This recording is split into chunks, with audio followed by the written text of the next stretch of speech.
Hello friends, नवंबर 2017 का हम solution करेंगे। उसमें 5-6 क्वेश्चन रिपीटेड हैं जो हम दूसरे वीडियो में करेंगे। Dissolution of the firm by court order. Firm dissolve कैसे, बंद कैसे किया जा सकता है, किन किन कारणों की वजह से डिसॉल्यूशन ऑफ द फर्म किया जा सकता है कोर्ट के ऑर्डर पे। अ फर्म में B dissolve by the order of the court in the following situation. Court किस आधार पे फर्म को डिसॉल्व कर सकती है। अ फर्म में B dissolve by the order of the court in the following situation. Firm dissolve हो सकती है कोर्ट के ऑर्डर पे फॉलोइंग सिचुएशंस के ऊपर। कौन से सिचुएशंस हैं? इंसैनिटी ऑफ द पार्टनर, अगर वो पार्टनर जो है इंसैन है, जिसको सोचने समझने की शक्ति न हो, एक प्रकार का इडियट या पागल हो, अनसाउंड माइंड हो, उस समय court dissolution of partnership firm का ऑर्डर दे सकती है। दूसरा, permanent incapacity of the partner. Permanent incapacity मतलब कैपेसिटी नहीं है उस पार्टनर की परमानेंटली। जैसे एग्जाम्पल दिया जाए तो अगर वो पार्टनर पैसों में कंगाल हो गया, जैसे इंसॉल्वेंट हो गया, अब पैसे नहीं रहेंगे तो धंधा क्या खाक करेगा। ठीक है, तो जिसकी परमानेंट इनकैपेसिटी है, अब उसके पास पैसे आने वाले नहीं हैं, कहीं से भी जुगाड़ नहीं हो सकता। तीसरा, misconduct of the partner. Partner का मिसकंडक्ट मतलब मिसबिहेवियर, जानबूझ के फर्म को नुकसान पहुंचाना एक प्रकार का मिसकंडक्ट है। अपने बिजनेस के सीक्रेट्स दूसरों को बताना ताकि हमारी फर्म नुकसान में जाए और उसकी खुद दूसरे की फर्म फायदे में जाए और वहां से उसको कमीशन मिले। This is called misconduct. चौथा, persistent commission of breach of agreement by a partner. Breach of agreement, agreement में जो लिखा है उसका बार बार उल्लंघन करना, उसको सही समय पे नहीं करना, सही तरीके से नहीं करना। परसिस्टेंट मतलब बार बार, कंटिन्यूअसली, कई बार समझाने पर भी, बोलने पर भी। Okay. Transfer of interest by a partner. भाई तुम्हारे कॉन्ट्रैक्ट में मैं 10 रुपया कमा रहा था, मेरे को 100 रुपया कमाने वाले का जो है कॉन्ट्रैक्ट मिल गया, मेरे पास तो टाइम लिमिटेड है, मेरे को इंटरेस्ट नहीं रहा। आपके पार्टनर जो एग्रीमेंट किया है, तो मुझे जब इंटरेस्ट ही नहीं है तो कोर्ट बोलेगी भाई अगर इसको इंटरेस्ट ही नहीं है तो एक डिसॉल्व कर दो पार्टनरशिप का जो भी कॉन्ट्रैक्ट बना है। ठीक है, तो कैसे कैसे डिसॉल्व कर सकती है? Insanity of the partner, permanent incapacity of the partner, misconduct of the partner, persistent commission or breach of agreement by a partner, transfer of interest by a partner, etc. ये आता है section 44 of the Indian Partnership Act 1932। Discharge of surety. Surety का discharge मतलब कैसे कैसे किया जा सकता है। Surety is discharge by giving notice to the creditor. Notice दे दिया क्रेडिटर को, भाई अभी मैं इसके श्योरिटी में बंदेला नहीं हूँ, सामने वाले की जो मैंने श्योरिटी ली थी, गारंटी ली थी, वो आदमी सही नहीं है, अभी तक का जो तेरा हिसाब हुआ है उसमें तेरा कुछ भी नुकसान हुआ नहीं है, लेकिन इसके आगे अगर तू उसके साथ कॉन्ट्रैक्ट करेगा उसमें जो भी नुकसान होएगा मैं बंदेला नहीं हूँ।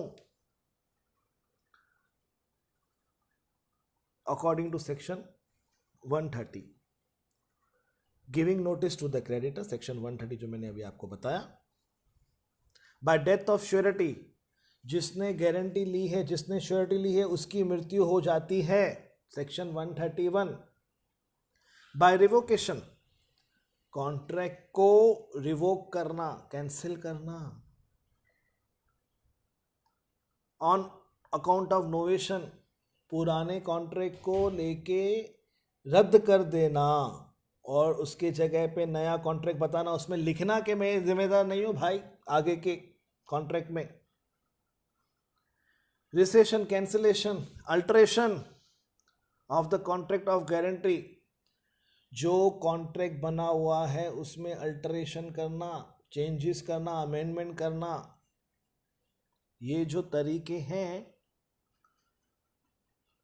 By the conduct of creditor, लेनदार के काम के लेनदार बोलेगा भाई तू डिस्चार्ज हो जा, लेनदार को बता दिया, लेकिन लेनदार बोलेगा मुझे कॉन्ट्रैक्ट में इंटरेस्ट नहीं।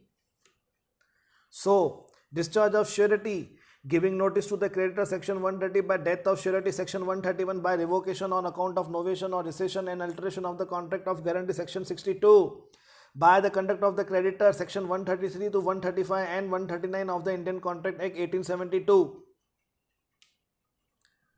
Next, effect of mixture of goods without bailor's consent. Mixture of goods, दो प्रकार के गुड्स को मिक्स कर दिया। मैंने जो आपको चावल दिए थे भाई,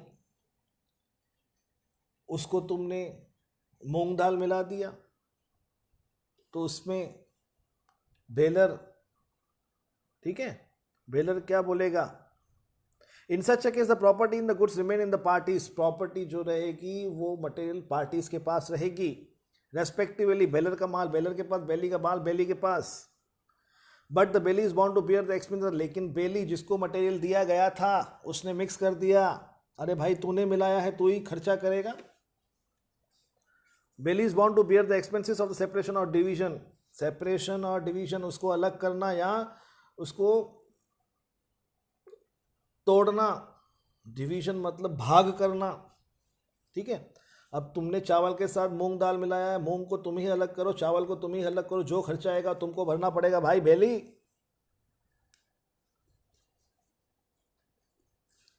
and any damage arising from the mixture, हाँ तुम्हारे गोल्ड मैंने तुमको दिया था भाई, मैंने तुमको चांदी दिया था, तुमने उसके ऊपर सोने का पानी चढ़ाया, सोने का पानी चढ़ाया,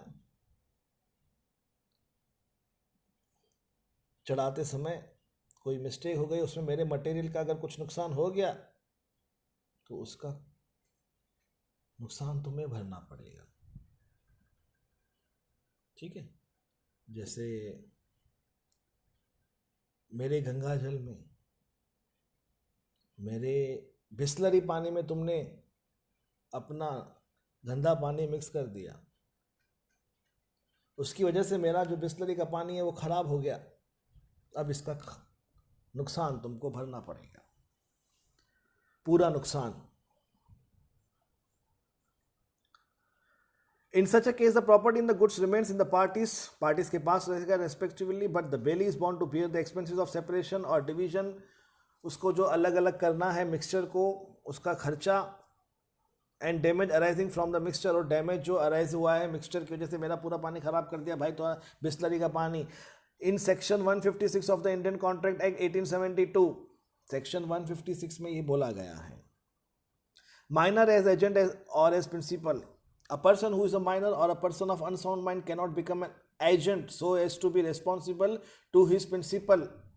a person, आदमी अगर माइनर है भाई और अनसाउंड माइंड, उसका जो माइंड है वो प्रॉपर नहीं है, उसे समझ नहीं है, उसका माइंड जो है कैपेबल नहीं है कुछ समझने के लिए,